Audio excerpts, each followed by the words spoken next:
They are huge underdogs, but what does Boston College have to do to defeat Louisville on Saturday? We'll get into three factors that we think could play into BC's victory if it's going to happen in Chestnut Hill. All of this and more on today's Locked On BC. You are Locked On Boston College, your daily podcast on the Boston College Eagles, part of the Locked On Podcast Network, your team every day.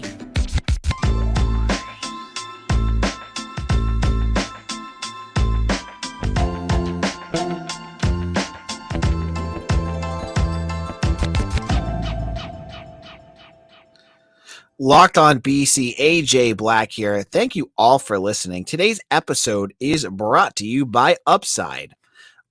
Upside is the place you need to go if you want to download the app. It's free, and you're going to use the promo code LOCK to get $5 or more cash back on your first purchase of $10 or more. All right, on today's show, I'm going to get into some things. This is a new feature that I'm going to do every week, which I'm going to give you three factors I think need to go into a game plan for BC to defeat an upcoming opponent. We did this with Rutgers. I took a little break from it from Maine to Florida State. We'll get into it today. What does BC have to do to defeat the Louisville Cardinals? And if you're on YouTube right now, you see on your screen the man that the Cardinals rely on for most of their offense, and that is Malik Cunningham, quarterback that was one of the darlings of the preseason and to an extent has been a disappointment this year. He hasn't really been the all ACC quarterback that many had hoped he would be. Now, he is dangerous as heck on the ground. And against a BC defense that has struggled to tackle, allowing 17 missed tackles last weekend, he could be a major problem for the Eagles. If they're going to be sloppy with their tackles, they're going to be out of place. As Jeff Hafley said this week, they're tackling too high. They're missing where they should, the angles that they should be going at. He's going to torch BC. He's got that explosive athleticism that could really be a major problem for the Eagles. And I could really see that being an issue. But he's not Superman. He's not Lamar Jackson, another former Louisville quarterback that caused BC problems, because he has not shown this year that he is a three-dimensional quarterback. That he's a two-pronged quarterback that can do things to beat you. Because he hasn't really shown in the pocket that he's that great of a quarterback. He's thrown for 782 yards through 4 games. He's averaging only 195 yards per game, which, again, better than Jurkovec right now. But, most quarterbacks are better than Jurkovec right now. But he's only thrown for 2 touchdowns. So here's what Boston College has to do here. If you let Malik Cunningham get into open space, you're going to lose because he has that athleticism and speed that your defense does not have. Sorry, BC does not have that to stop. They cannot, let him try to juke you. You saw it with Jordan Travis last week. Like, when he gets into space, he's going to cause problems. What BC needs to do is figure out a way to keep Malik Cunningham in the pocket. Make him beat you with his arm, because that is his weak spot. That is where he is beatable, because he's not the most accurate passer. He's completed 60% of his passes, but on the road with potentially a hostile crowd, he may be beatable there. So if I'm Boston College, I try whatever I can not to really blitz him out of the pocket, but put the pressure up in his face. Don't go and let him get into the outside and beat you with his feet. Try to make him beat you with his arm. Last year in Louisville, BC was able to really stay into that game for most of the game. Now, Cunningham, he made some plays at the end that really put BC in a tough position and ended up, with BC not able to keep their defense off the field, they just ended up breaking down and losing.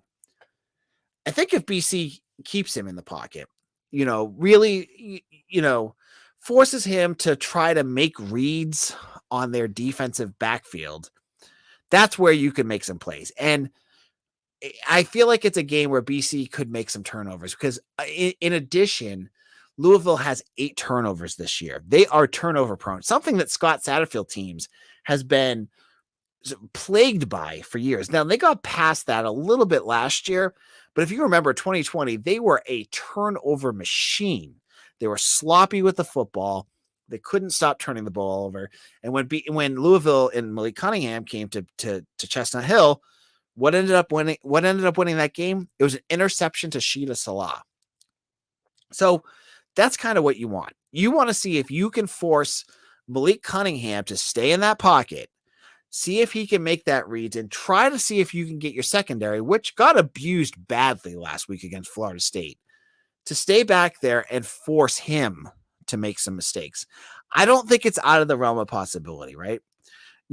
I'll get into my picks on Friday's show, but if the odds are around 17.5, I mean, man, I think that's for me leaning towards BC.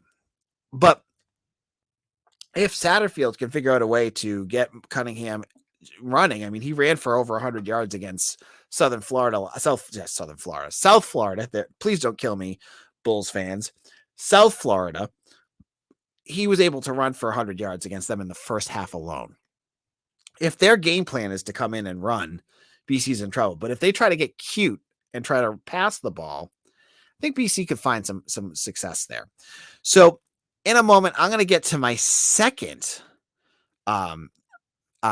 factor for BC. What else do they need to do? But before I get to that, if you are listening to this, if you're a Boston College fan, if you're a Louisville fan, we're going to have a whole bunch of podcasts about both teams coming up.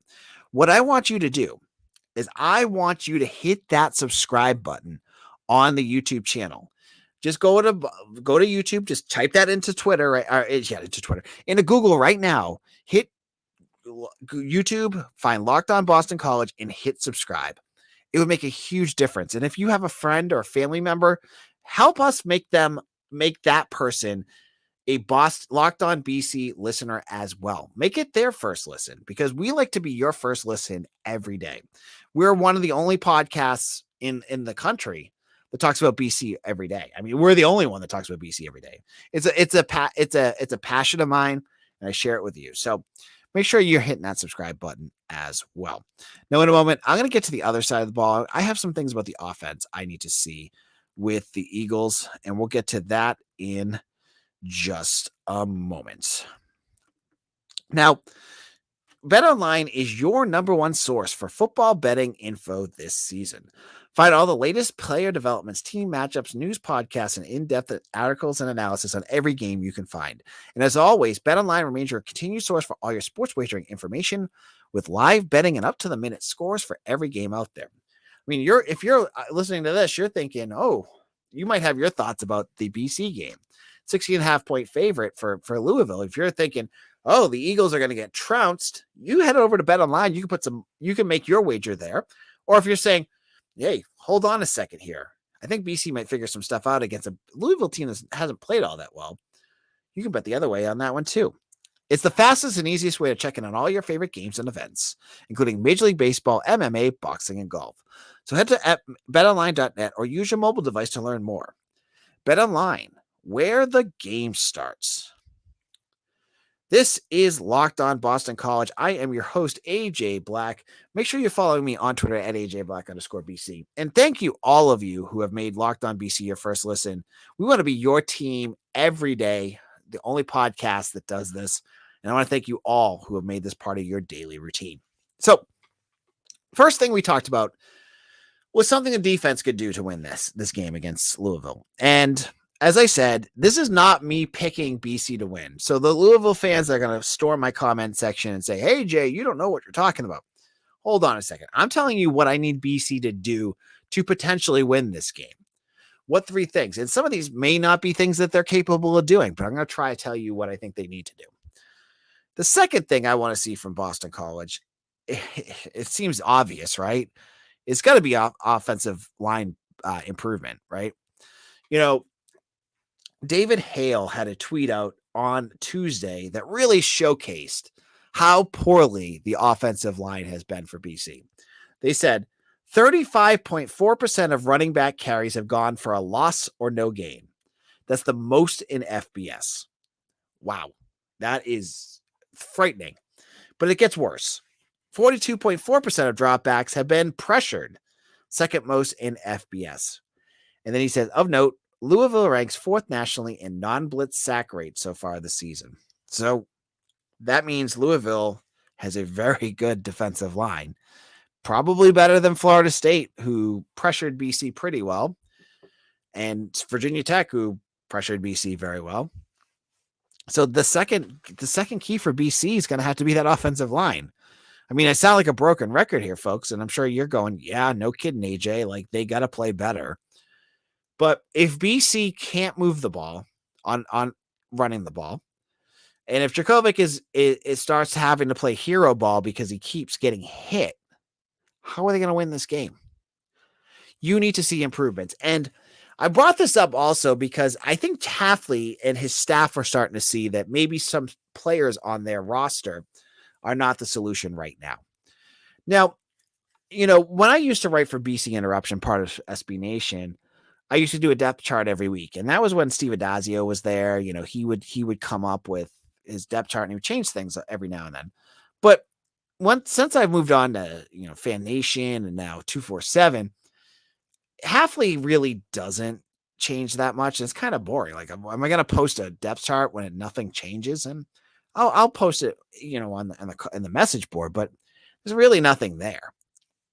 So when I looked at this week, I just quickly glanced at it and I'm like, oh, hold on a second. There's some changes here. There's something different. And the big change that I noticed was when I looked at the left tackle, where Jack Conley has played. It now says Jack Conley or Jude Bowery. Now that surprised me because Hafley has been very loyal to Conley, who I'm going to speak frankly here, has had a tough season. And there's been multiple games where there's just been plays where he just gets absolutely destroyed by opposing defenders. And folks have been asking, what the heck is going on here? Why is Conley still out there if he's struggling so much? And this is not to rip on the kid. It's just saying, like, if he's struggling, why isn't Hafley figuring out something? Now, for a couple of weeks now, the backup to Conley was Nick Thomas. Now, Nick Thomas is not, and Nick Thomas, Dwayne Alec and Jackson Ness are not the answers. I'm sorry, folks. Jackson Ness, was the backup. This is a former defensive lineman until 6 months ago. He's not going to be the guy that's going to fix this. Jude Bowery is a guy that you brought in from St. Francis Academy, a former 3-star recruit, but on a program that is top 5 nationally in terms of their high school football rankings. He has played against good teams across the country. St. Francis right now, I think they played in Hawaii, they played in Florida, they played in California. This is not like your normal backyard college high school football team. He's played all over the country. This is a guy that and he committed and played. He's a gray shirt, so he's been on the roster for a while, right? So Jude Bowery, I've been wondering, like, what's going on there? Is he hurt? Because they'll never tell you if he's hurt or something going on. Well, he's on there now. He played at the end of the Florida State game. I think he played 17 snaps. Maybe he's a guy that you play. Like, you wanted to see Conley improve. He hasn't. Like, no offense to the kid. He just has not improved at all. He looks, his Pro Football Focus grades dictate the same struggles that we see every week. He's putting the potential that Bowery goes out there. At this point, it doesn't hurt. You know what you have with Conley. You know what you have with Nick Thomas. Go try somebody else. Try Otto Hess. Try Jude Bowery. And so Otto Hess is the backup at guard at both positions. Maybe he gets in there and gets to play a little bit. But Bowery's going to get his chance. And Trapillo, we'll have to wait to see how much he's going to get to play now. He played 27 snaps on Saturday against Florida State. Hafley on Tuesday said that Trapillo is on basically a pitch count, his snap count.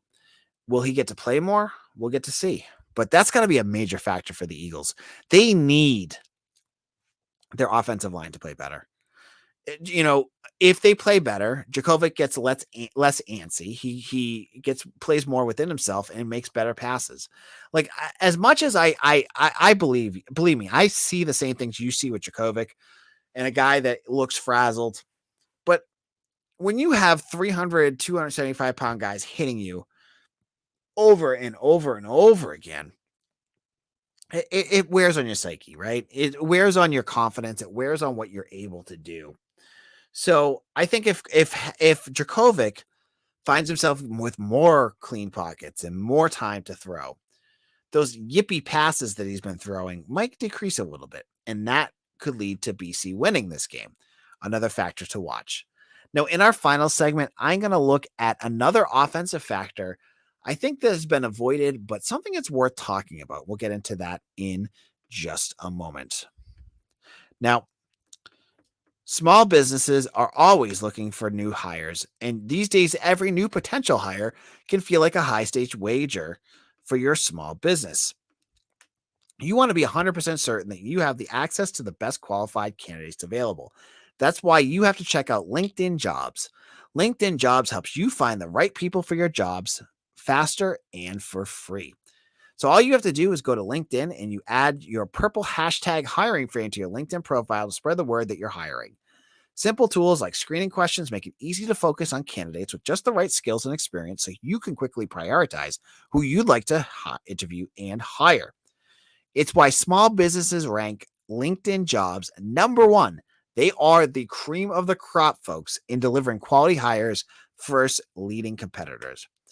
LinkedIn Jobs help you find the qualified candidates you want to hire faster. Post your job for free at linkedin.com/lockedoncollege.